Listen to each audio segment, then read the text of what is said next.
aller écouter M. Trudeau qui est arrivé au lutrin. En ce moment, plusieurs personnes sont autour de la table à dîner avec des factures en se demandant comment ils vont planifier leur prochain mois. Si vous avez été mis à pied, avez-vous vu vos heures réduites, vous travaillez dans une industrie touchée, vous faites face à des décisions stressantes. Beaucoup trop de Canadiens ont ces conversations à l'heure actuelle sur leurs finances et sur leur avenir. Regardez les chiffres. La semaine dernière seulement, près d'1 million de Canadiens ont demandé l'assurance-emploi. Il y a énormément de gens qui sont touchés par cette crise et qui ont peur pour leur avenir. Alors, je veux que vous sachiez que nous serons là pour vous aider. Notre gouvernement fait tout en son possible pour être là pour vous.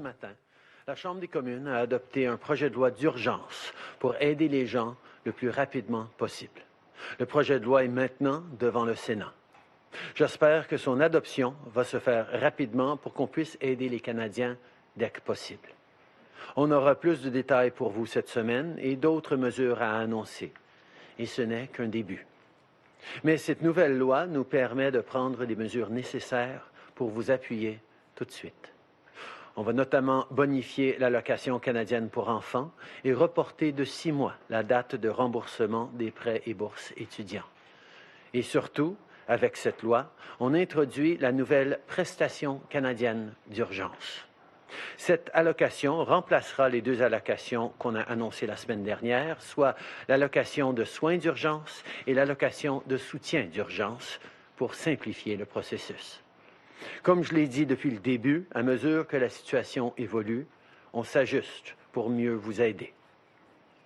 La prestation canadienne d'urgence donne 2 000 $ tous les mois pour les prochains 4 mois aux travailleurs qui sont privés de leur chèque de paie à cause de la COVID-19. Donc, si vous avez perdu votre emploi, que vous travaillez à temps plein ou à contrat, ou que vous soyez travailleur autonome, cette prestation est là pour vous. Si vous êtes malade ou en quarantaine, ou si vous prenez soin de quelqu'un qui a la COVID-19, cette prestation est là pour vous. Si vous devez rester à la maison sans toucher de salaire pour prendre soin de vos enfants ou de vos aînés, cette prestation est là pour vous. Et même si vous avez encore un emploi, mais que vous ne recevez pas de rémunération à cause de cette crise, la nouvelle prestation canadienne d'urgence est là pour vous. Un portail en ligne pour soumettre les demandes sera lancé le plus rapidement possible. Et les gens commenceront à recevoir de l'argent dans les 10 jours après avoir présenté leur demande. La prestation d'urgence du Canada va fournir 2 000 $ par mois pour les 4 prochains mois pour les travailleurs qui ont perdu leur salaire en raison de la COVID-19. Cela va remplacer les 2 allocations que nous avons annoncées la semaine dernière, celle des soins d'urgence et celle des soutiens d'urgence, afin de simplifier le processus. Comme je l'ai dit depuis le début, nous allons adapter notre approche lorsque les besoins se font ressentir. Si vous avez perdu votre emploi en raison de la COVID-19, que vous soyez contractuel, travailleur autonome, travailleur à temps plein ou travailleur à temps partiel, cette prestation sera là pour vous. Si vous devez vous placer en confinement ou devez vous occuper de vos enfants à la maison, cette prestation est pour vous. Et même si vous êtes toujours à l'emploi mais ne recevez plus de rémunération, cette prestation est là pour vous. Un portail en ligne sera lancé rapidement et les gens commenceront à recevoir leur argent 10 jours après avoir placé leur demande. Je sais que les gens sont inquiets par rapport au délai. Les familles se demandent quand elles obtiendront de l'argent et cela cause des frustrations. Les fonctionnaires travaillent très fort afin de répondre à cette demande sans précédent et s'assurer que les gens puissent avoir accès à de l'argent, à de l'aide, et cette aide, elle est en chemin. Pour accélérer le processus, nous allons déployer des fonctionnaires d'un peu partout à travers l'appareil de l'État pour se charger de ce programme. Des milliers de fonctionnaires vont répondre à vos appels, vont analyser vos demandes et vous offrir le soutien nécessaire. Depuis la semaine dernière, nous avons déjà analysé plus d'une centaine de milliers de demandes d'assurance-emploi de partout au pays. Nous travaillons pour acheminer l'aide nécessaire quand elle est nécessaire. Si vous vous portez bien, demandez-vous comment aider quelqu'un, comme un employeur, comme un propriétaire ou comme un ami. Vous pouvez faire partie de la solution. Et cela peut faire vraiment la différence, car c'est en travaillant ensemble que nous allons traverser cette épreuve. Et notre équipe le sait. Nous collaborons avec les provinces, les territoires, tout comme les Premières Nations et les Inuits, afin de coordonner nos efforts et de s'assurer que tout le monde obtient du soutien. Un peu plus tôt cette semaine, avec les premiers ministres des provinces, nous avons discuté des tests concernant la COVID-19. Il y a des attentes à l'heure actuelle, des processus, et les premiers ministres des provinces doivent travailler là-dessus. La ministre Haïdou et moi discutons avec les autorités chaque jour de la façon dont nous pouvons augmenter la rapidité pour obtenir les résultats de tests de dépistage. On reconnaît aussi le travail exceptionnel que font les travailleurs du réseau de la santé. On teste à l'heure actuelle 10 000 Canadiens par jour, selon la Dr Tam. On a vraiment augmenté le rythme dans une très courte période de temps, et ça, c'est parce que des gens de partout au pays travaillent sans relâche pour améliorer les choses. En même temps, nous aidons les compagnies, les laboratoires, les entreprises du scientifique afin d'augmenter la production de masques, de vaccins, de ventilateurs, d'antiviraux. Nous collaborons avec les compagnies aériennes pour s'assurer de rapatrier des Canadiens à l'étranger et demandons à tous ceux qui reviennent au pays de rester en confinement à la maison pendant un minimum de 14 jours. Nous travaillons avec nos partenaires internationaux pour gérer la crise. J'ai parlé avec le président sénégalais et celui du Rwanda, M. Kagame, afin de s'assurer que les économies, les impacts économiques soient limités. J'ai parlé avec le leader du Kenya, celui de l'Éthiopie, à propos de la coordination de notre travail à l'international.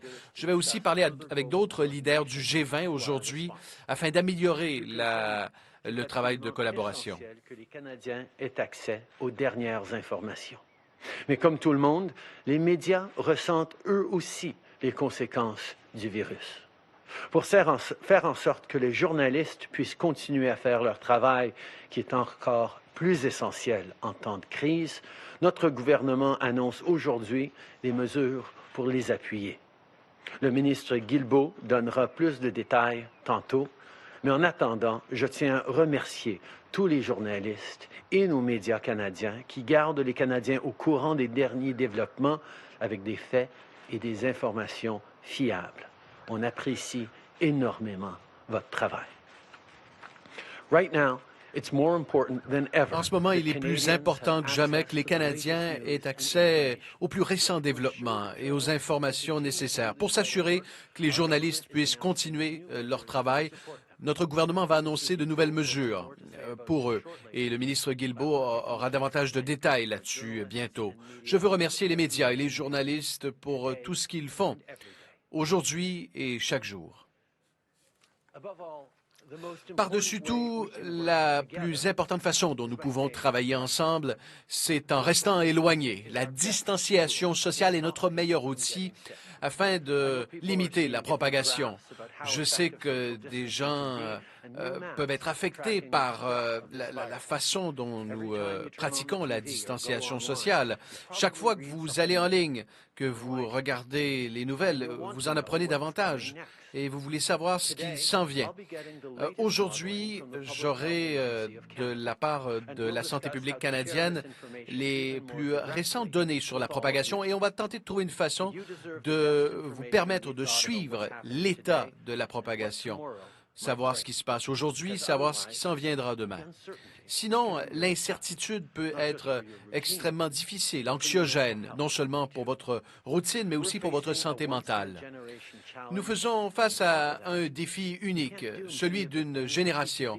Et être ensemble avec des amis, c'est impossible. Partager un bon repas avec des voisins, c'est impossible. Donc, si vous avez besoin d'aide, eh bien, faites-le. Contactez un ami, un proche ou encore une ligne dédiée à ceux qui éprouvent des difficultés.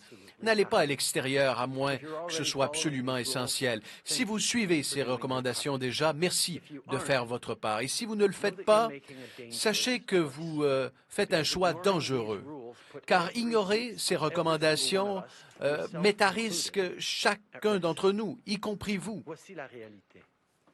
Si les gens refusent de suivre les recommandations, nos médecins et nos infirmières ont plus de chances de contracter la COVID-19. Et si nos professionnels de la santé tombent malades, ils ne peuvent pas aller travailler. Et donc, ils ne peuvent pas vous soigner si vous tombez malade. Notre pays fait face à la plus grande crise de santé publique de son histoire. Nous ne pouvons pas mettre à risque les gens qui nous gardent en santé. Et ceux qui s'obstinent à voir leurs amis ou à recevoir des gens à souper mettent tout le monde en danger. Les épiciers, les techniciens d'électricité, les chauffeurs d'autobus, les agriculteurs, les éboueurs méritent mieux que ça. On doit les protéger. C'est pas compliqué ce qu'on vous demande. Restez chez vous. Si vous devez absolument sortir, gardez une distance de 2 mètres les uns des autres. Et si vous revenez d'un séjour à l'étranger, rentrez directement chez vous et restez là pendant au moins 14 jours. Ça s'applique à tout le monde. Pour passer à travers, on doit tous veiller les uns sur les autres et on doit tous... Je souhaite la bienvenue aux gens qui se joignent à nous sur les ondes de TVA. Je vous informe d'une annonce très importante que M. Trudeau a faite il y a quelques instants. Des prestations pour les gens qui perdent leur emploi. Il en a fusionné 2 pour simplifier. On crée donc la nouvelle prestation canadienne d'urgence. 2 000 $ par mois pour une période de 4 mois pour tous ceux et celles qui ont perdu leur emploi en raison de la COVID-19. Critères simples, montant fixe, 2 000 $ pour 4 mois. On va écouter la suite de cette conférence de presse. La mi-avril, presque. Qu'est-ce que vous diriez aux gens qui ont besoin d'aide là, maintenant? D'abord, on est en train de travailler dans une situation sans précédent. On reconnaît la pression de devoir aider les gens le plus rapidement possible, mais on reconnaît aussi que c'est énormément de gens qu'il faut aider dans un très court délai et on a besoin de développer des systèmes rapides mais fiables pour pouvoir le faire. C'est ce sur quoi le gouvernement au complet est en train de travailler et effectivement, on espère pouvoir avoir ce système en place pour le 6 avril avec l'argent qui arriverait dans les jours qui suivraient. On espère que ce serait très rapide. On espère pouvoir prendre des enregistrements même bien avant le 6 avril, mais c'est ce sur quoi on est en train de travailler. Par rapport aux gens qui ont besoin d'aide, on reconnaît qu'il y a des gens qui font face à des difficultés maintenant, que des gens qui ont arrêté de travailler il y a presque 2 semaines vont avoir des chèques de paye qui devraient rentrer, qui ne vont pas rentrer. Alors, on va faire tout ce qu'on peut pour les aider avec de l'accès au crédit, avec d'autres mesures nécessaires. On est en train d'écouter, d'être là les uns pour les autres, mais il va falloir qu'on travaille très fort, tout le monde, pour passer à travers. Nous reconnaissons qu'il c'est une situation sans précédent, avec des demandes qui affluent de partout en très grand nombre. Les Canadiens ont besoin d'argent rapidement et on doit s'assurer de le faire rapidement, mais de façon durable et efficace aussi. Donc, explorer des stratégies que le Canada n'a jamais nécessairement déployées.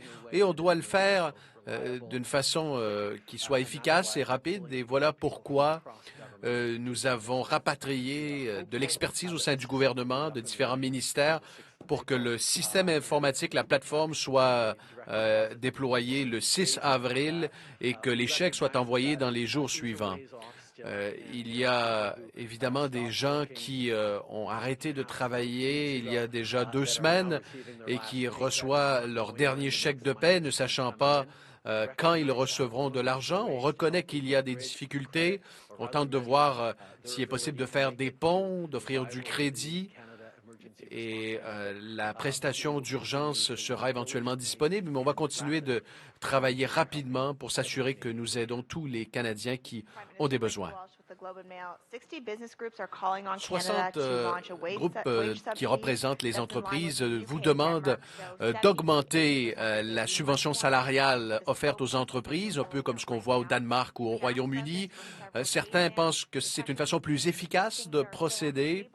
Vous dites qu'il y a encore des options sur la table, mais les mises à pied, elles se produisent maintenant. Est-ce que, par exemple, il ne serait pas plus efficace de subventionner les salaires et de passer par les entreprises et ainsi éviter peut-être des fermetures? Nous regardons en ce moment des façons d'aider directement les entreprises. Dans une situation idéale, des entreprises n'auraient pas à faire de mise à pied et les employés pourraient continuer à conserver un lien d'emploi pour traverser la crise. Nous travaillons donc avec des lobbies d'entreprises, des représentants des industries, en s'attardant très particulièrement aux autres modèles qui ont été annoncés ailleurs, en Allemagne, au Danemark, en voyant comment on peut arrimer notre système face à ces mesures. Et on aura des annonces en ce sens au cours des prochains jours. Dans une situation idéale, les gens ne perdraient pas leur emploi à cause de cette situation, à cause de cette crise, que les employeurs ne devraient pas laisser aller des gens. Et c'est quelque chose qu'on est en train d'essayer de résoudre avec eux. On reconnaît qu'il y a des modèles qui fonctionnent en Allemagne, au Danemark. On a aider plus directement par ces mesures de la prestation canadienne d'urgence, mais on sait qu'on peut aussi et on va aussi faire des choses directement pour les petites entreprises et on aura plus à dire dans les jours à venir. Hi, Prime Minister. It's Annie Bertrand Oliver with CTV National News. I know you just talked about more direct support Je sais for que vous venez businesses, de but can you parler be more specific de in the mesures meantime? supplémentaires You said pour it aider will come out directement later les this entreprises. week. Vous There avez are dit many il y aura businesses des that have annonces plus tard already cette laid off semaine, people mais il y a that déjà des people at entreprises home qui ont who procédé à cannot des afford mises to à pay pied their rent importantes and whose checks et donc des are travailleurs qui ne peuvent plus What payer leur specific loyer, aid leurs is factures. available right now to people who are sitting at Il home y and a, cannot est-ce afford qu'il y to a de pay their l'aide bills? à l'heure actuelle pour des Canadiens qui ne peuvent pas payer leurs factures? Nous avons rapidement agi pour aider les entreprises à obtenir du crédit supplémentaire afin de les soutenir pour qu'elles disposent des liquidités nécessaires en ces temps de crise et en ces temps de ralentissement économique marqué. Pour les gens à la maison, nous reconnaissons qu'il y a des solutions de crédit qui s'offrent. Nous avons adopté des mesures en ce sens. On sait qu'il y a beaucoup de stress, que les derniers chèques de paye vont commencer à arriver et on ne sait pas quand les prochains revenus vont entrer à la maison. Donc, voilà pourquoi la prestation d'urgence canadienne va arriver et permettra aux gens d'obtenir 2 000 $ chaque mois au cours des 4 prochains mois pour que nous puissions traverser la crise ensemble. De TVA. Monsieur le Premier ministre, vous en êtes maintenant à votre 14e journée d'isolement. Est-ce que c'est donc dire que vous en serez libéré dès demain et est-ce que votre conjointe a toujours des symptômes? Merci pour la question. Sophie se sent énormément mieux et les enfants et moi n'ont toujours pas de symptômes. Nous allons et nous continuons de suivre toutes les recommandations des experts en santé. Qu'est-ce que ça veut dire? Ça veut dire qu'à chaque jour, on continue de suivre les recommandations et si la situation change, on va vous laisser savoir. Good morning, Prime Minister. Janet Silver, Global News. Bonjour, Monsieur le Premier ministre. Avec plus d'1 million de Canadiens qui reviennent de l'étranger, particulièrement du foyer de propagation de New York, pourquoi ne pas utiliser des moyens plus coercitifs pour s'assurer que ces gens restent en confinement à la maison? C'est extrêmement important que tout Canadien, toute personne qui retourne au Canada s'isole pour 14 jours. C'est une mesure qui leur permettra de rester en sécurité et de prévenir une propagation plus importante au Canada. C'est ce que nous demandons à tous les Canadiens qui entrent au pays. Nous allons continuer de dire aux gens, de leur répéter, de le souligner. Nous demandons pour 14 jours, et cela pour protéger tout le monde dans ce pays. Est-ce qu'il s'agit d'un ordre légal? C'est une recommandation. C'est ce que nous demandons, en fait, aux Canadiens. Prime Minister, we've learned that sick Canadian travelers are masking COVID-19 symptoms to get through Nous entendons que des Canadiens cachent des symptômes de la COVID-19 pour embarquer à bord d'un avion et revenir au pays. Pourquoi n'y a-t-il pas de tests de dépistage systématiques, par exemple la prise de température dans les aéroports? Nous reconnaissons qu'il y a bien des soucis liés au retour des passagers au Canada. Voilà pourquoi on leur demande de s'isoler dès leur retour à la maison. C'est une exigence et nous utilisons différentes technologies. On continue d'évaluer quelles sont les meilleures façons de garder les Canadiens en sécurité. Il y a eu plusieurs discussions sur le dépistage, la prise de température. Une des leçons que nous avons apprises du SRAS en 2003, c'est que ce n'est pas aussi effectif, en fait, que ce que les gens aimeraient. Et ça pourrait nous donner un faux sentiment de sécurité. Nous suivons les meilleures recommandations de la santé publique et des scientifiques. Nous demeurons ouverts à toute suggestion ou à différentes pistes scientifiques, des recommandations qui pourraient fonctionner. Mais en ce moment, on déploie nos ressources en fonction des recommandations pour aider les Canadiens et pour stopper la propagation. Mais, Monsieur le Premier ministre, devrait-il y avoir des tests de dépistage systématiques et est-ce qu'il devrait y avoir des conséquences pour ceux qui cachent leurs symptômes? Devrait-il aussi signer un document pour s'engager légalement à demeurer en confinement? On sait qu'ils doivent s'isoler lorsqu'ils arrivent au Canada. Dans leur processus, à l'arrivée, ils s'engagent par écrit à s'isoler pendant 14 jours. C'est une chose importante. Et maintenant, les Canadiens qui affichent des symptômes de la COVID-19 ne pourront pas revenir au Canada à bord d'un vol commercial. C'est une décision difficile. Nous en sommes conscients, mais on doit tout faire pour garder la sécurité des Canadiens. Mais M. Trudeau, pour ceux qui cachent leurs symptômes, quelles sont les conséquences? Nous allons continuer de faire ce qui est nécessaire. J'ai continué de l'expliquer, de ce que vous devez faire pour rester en sécurité et pour garder les Canadiens en sécurité. Modératrice, c'est à vous. Merci. Thank you. If you have a question, please press star 1 on your telephone keypad. Si vous avez une question, s'il vous plaît, appuyez sur étoile 1 maintenant. The first question is from Lavon Savance from Radio-Canada International.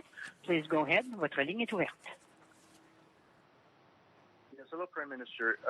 Bonjour, Monsieur Canada, le Premier ministre. when you came to power, you announced that Canada is back. Vous avez annoncé United Nations is asking for $2 que billion le Canada était de retour sur la scène internationale lorsque vous avez été élu.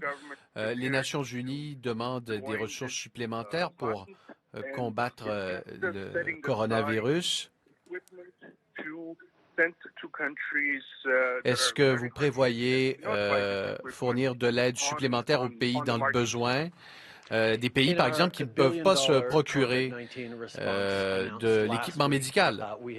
Dans le plan que nous avons présenté la semaine dernière, nous avons déjà effectué des provisions pour des pays à l'étranger qui auront des besoins. On continue de travailler avec nos partenaires internationaux, avec les Nations unies, sur un soutien financier pour que, ensemble, à l'échelle de la planète, nous puissions déployer les mesures qui s'imposent. Le Canada va y participer et j'aimerais voudrais souligner à propos de votre deuxième question, nous augmentons la production de matériel médical nécessaire, du matériel d'urgence. On parle de masques, de ventilateurs. On sait qu'il y aura des besoins qui dépasseront les frontières du Canada, un peu partout à travers le monde. Le Canada fera partie de la solution, non seulement pour s'assurer que chez nous, nous disposons de tous les outils nécessaires, tout le matériel nécessaire pour nos citoyens, mais nous aurons aussi, espérons-le, de l'équipement et du matériel que nous pourrons partager avec les endroits les plus vulnérables de la planète qui auront besoin d'aide. Thank you. Merci. The next question is from François Carabin, du Journal Métro. Please go ahead. Your line is now open. La parole est à vous. Bonjour, M. Trudeau. François Carabin, du Journal Métro à Montréal. On a mentionné hier au gouvernement du Québec qu'on aurait encore quelques semaines là, avec, par exemple, des masques, des écouvillons, donc du matériel médical pour soigner les gens atteints de la COVID-19. Par contre, sur le terrain, l'écho est un peu différent. Il y a des infirmières qui craignent de ne pas avoir assez de matériel médical. Je me demandais ce que vous pourriez garantir aux provinces en termes de, afin de fournir le matériel médical nécessaire pour soigner tous les patients. Merci pour la question. C'est quelque chose dont on a discuté assez longuement sur mon appel avec tous les premiers ministres. On reconnaît que les besoins sont différents à différents moments à travers le pays.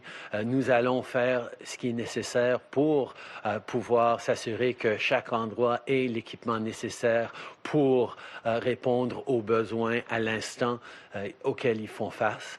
On a des produits de l'équipement à travers le pays qu'on peut essayer de partager, mais il va falloir qu'on continue à faire les efforts qu'on est en train de faire pour augmenter le nombre, le montant d'équipements et de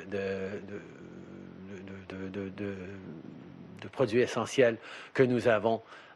Et c'est exactement ce qu'on est en train de faire. Mais plus de coordination entre les provinces, entre les différentes juridictions, va s'assurer qu'on puisse répondre aux besoins des Canadiens où qu'ils soient dans le pays.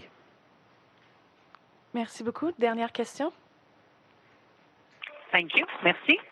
The next question is from Justin Ling from Freelance. Please go ahead. Your line is now open. Votre ligne est ouverte. Bonjour, Monsieur le Premier ministre. La semaine dernière, je vous ai demandé s'il y avait une façon de combattre la COVID-19. Depuis la question que je vous ai posée, nous apprenons qu'il n'y a pas suffisamment de savon et qu'au sein des prisons, il y a des problèmes. Donc, je vous avais posé une question sur ce qui devait être fait dans les milieux carcéraux et je suis curieux de savoir si vous prévoyez libérer certains prisonniers plus rapidement pour limiter les risques. Nous reconnaissons que la population carcérale est plus à risque de contracter la COVID-19. Voilà pourquoi nous travaillons étroitement avec Service correctionnel Canada afin d'explorer si un train de mesures pourrait être éventuellement adopté. Donc, adopter les meilleures pratiques pour s'assurer que les prisonniers vont rester en sécurité. Je l'ai répété à plusieurs reprises, il n'y a aucun scénario qui est exclu pour s'assurer de garder les Canadiens en sécurité. On va continuer d'avoir des discussions avec les services correctionnels pour explorer nos options, garder les gens en sécurité partout au pays, peu importe l'endroit où ils se trouvent. Merci tout le monde. Ah, voilà, c'est une annonce très importante de M. Trudeau ce matin. Simplification. Donc, il avait annoncé différentes mesures. On vient de faire un regroupement de mesures. Fait qu'on annule celles qui avaient été annoncées pour les remplacer par une prestation canadienne d'urgence simplifiée. 2 000 $ par mois, un montant fixe, 2 000 $ par mois pour une période de 4 mois pour tous ceux, incluant les travailleurs autonomes, pour tous ceux qui ont perdu leur emploi ou leur revenu à cause de la COVID-19. Donc, le critère est simple. Vous avez perdu votre emploi ou tous vos revenus à cause de la COVID-19, 2 000 $ par mois pendant 4 mois. Prestation canadienne d'urgence. On dit que d'ici quelques jours, peut-être dans les premiers jours d'avril, tout devrait être en ligne pour permettre aux gens de faire leurs demandes. On s'arrête.